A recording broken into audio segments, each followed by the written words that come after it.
Mengejutkan. Di balik gundukan tanah tersembunyi candi tertua di Pulau Jawa. Boleh jadi masih banyak yang belum tahu adanya cagar budaya dan sejarah ini.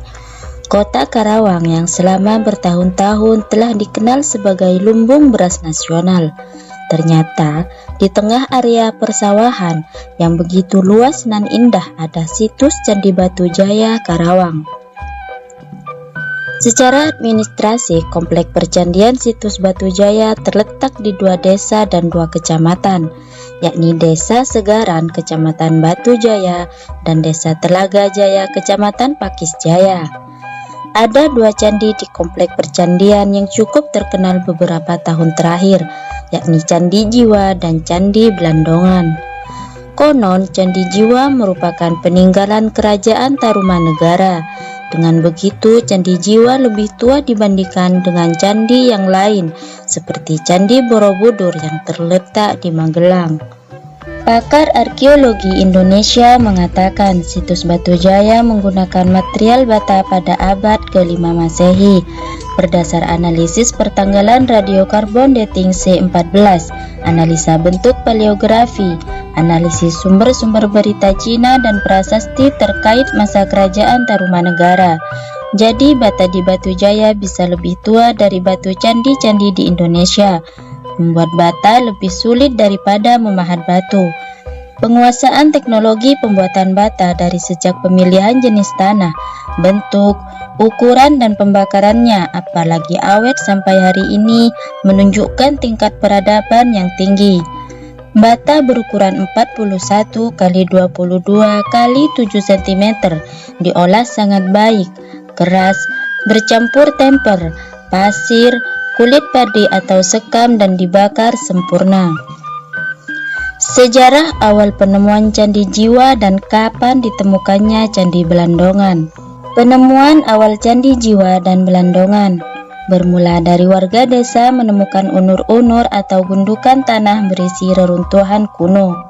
Karena ketidaktahuan mereka, bata candi itu diambil untuk dudukan WC. Petani memanfaatkannya untuk menyambung pematang sawah yang putus.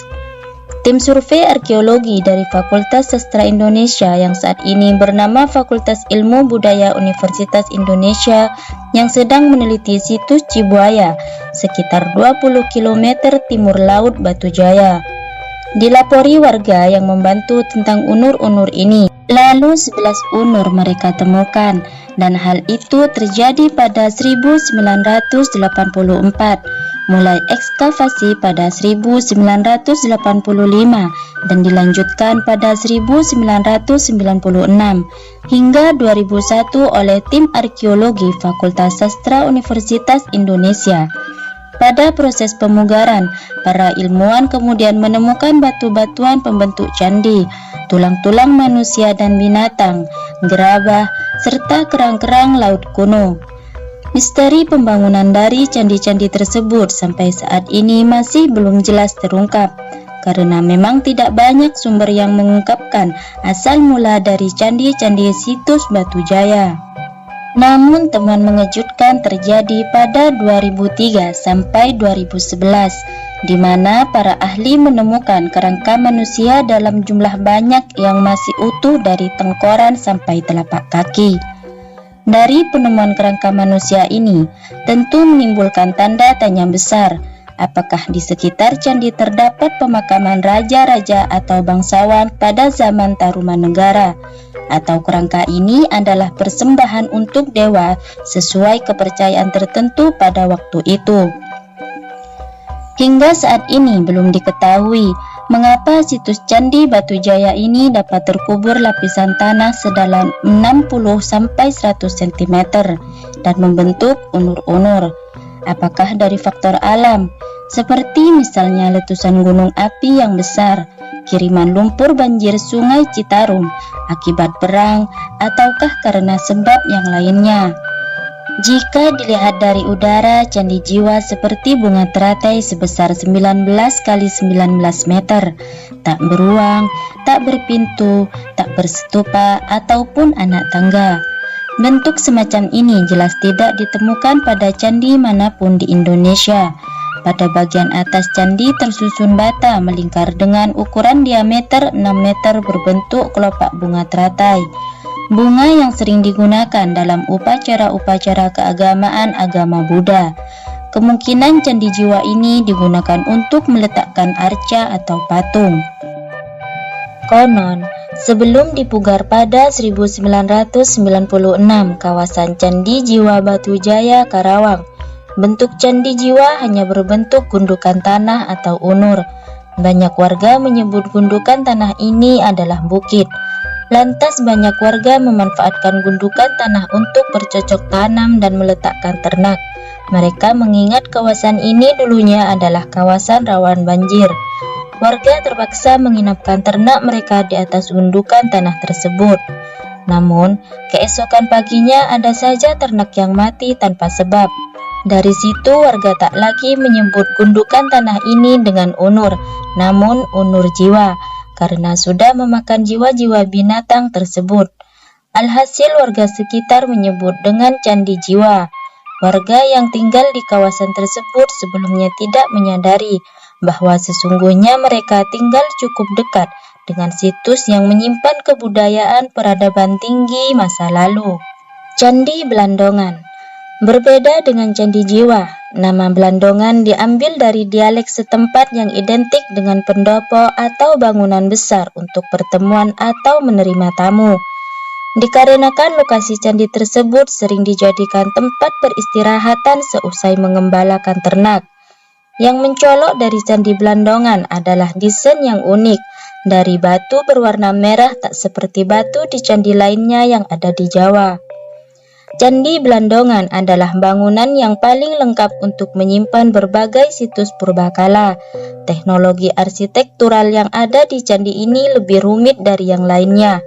Bentuk denahnya bujur sangkar, berukuran 100 x 100 meter, ditambah pelataran menjadi 120 x 120 meter.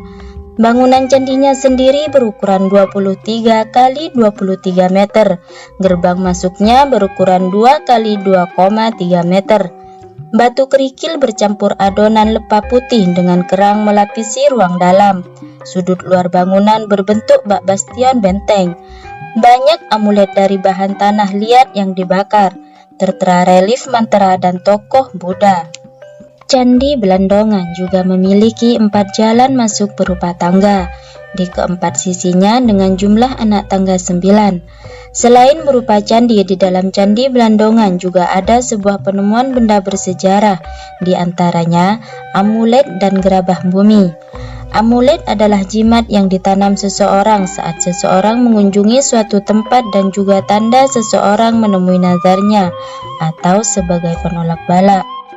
Dari sisa-sisa reruntuhan bisa dibagi menjadi 3 jenis bahan penyusun candi, yakni batu andesit digunakan pada beberapa bagian di bawah candi. Batu bata yang merupakan bahan dominan digunakan untuk membangun badan candi, sedangkan batu-batuan kecil yang direkatkan dengan lapisan putih digunakan untuk ornamen atap candi. Lapisan putih yang tampak seperti kapur itu menurut para arkeologi diperkirakan dibentuk dari serpihan kerang dengan adanya bahan-bahan penyusun tersebut.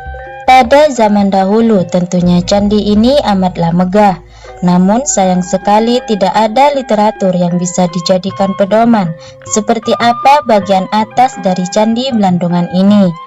Keberadaan temuan dari masa prasejarah yang ada di Candi Blandongan adalah bukti adanya keterkaitan budaya dari masa prasejarah hingga pengaruh Hindu-Buddha terjadi.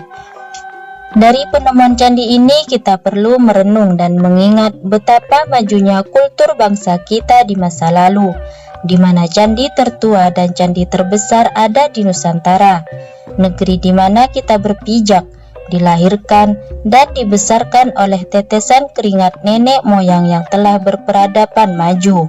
Jangan sampai ketinggalan video kami berikutnya yang akan mengupas tuntas misteri makhluk astral di balik candi tertua di Pulau Jawa dengan cara like, subscribe, serta klik lonceng agar Anda tidak ketinggalan video kami berikutnya.